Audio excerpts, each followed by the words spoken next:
So this is homework 6 part 3. It's describing the lever rule and then talking about how the liquid and vapor phases increase and decrease change as the temperature changes. So the first thing we're going to do is derive the rule. I'll just title this.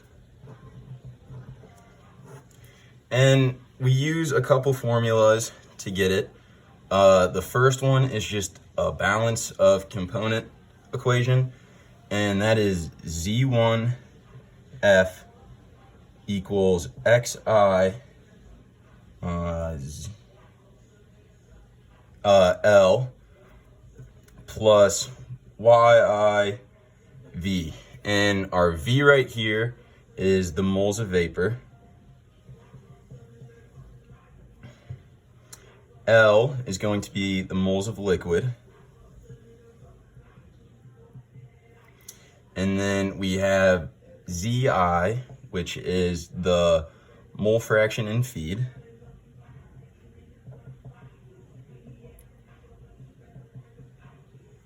And lastly, we have F, which is the total moles. So if basic math and concepts apply, whatever, the moles of liquid plus the moles of vapor should equal the total moles. So that's another equation that we are going to be use. L plus V equals F. And what we are going to do then is just not exactly this equation, it's a little bit different. It's about some component 1 or 2. This is something that would be used in an actual system. So we just change the variables a little bit. Z1F equals X1L plus Y1V. So then we are going to use a simple substitution. So for this F right here, we're going to put L plus V instead.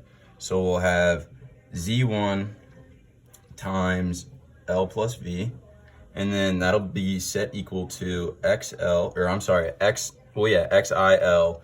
X1L plus Y1V, and then do a little bit of reorganization, and we get L times Z1 minus X1 equals V Y1 minus Z1.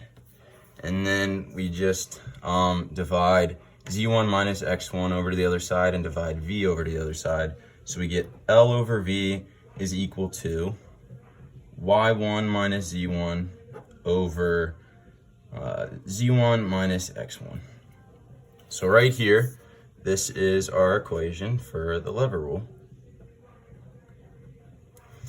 And so the next part is to talk about how L and V are going to change with a change in temperature. So we can go, let's say our temperature is 350. We'll start high. We make the graph. Sorry, my lines are a little wonky. On this side, we have pressure. And then down here is X1 and Y1. Right here, X1 is equal to 0, just for this case, and X1 is equal to 1 here. And then in the middle, we have Z1. And then we have our bubble and our dew lines. So it starts a little bit up, and the lines kind of look something like this. Not the greatest drawing, but it'll do. So then you can draw a line up from Z1. Let me just specify bubble, dew. And then we can draw a cross line right here. And this point right here is going to be Y1, and then our point right here is going to be X1. And then this distance right here and this distance are equal to, well, this one is Z1 minus X1, we can see from where the lines are at. And then this one is going to be Y1 minus Z1. And as you can see, those are part of the lever rule. So that'll explain more how it relates in a second. And then for our next graph, we'll just do T equals 100. So we're talking about it as the temperature decreases.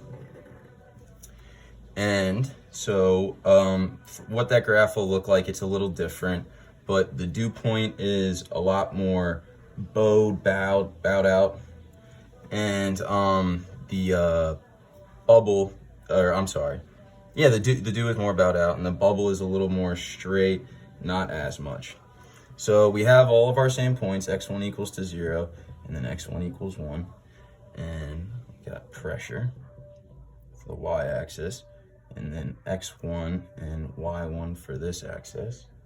So we'll go ahead and do the same thing we did last time. We'll put our z1 here, and then we'll put the cross line in.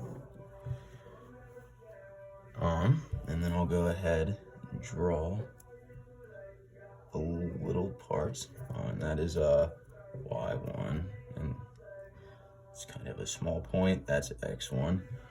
But so the right here, the y1 minus z1, that that increases, and we can see from the other side, which is the z1 minus x1, that decreased a lot. So as the temperature decreases, the amount of liquid increases and the amount of vapor decreases, as we can see from here and mathematically. All right, thank you very much.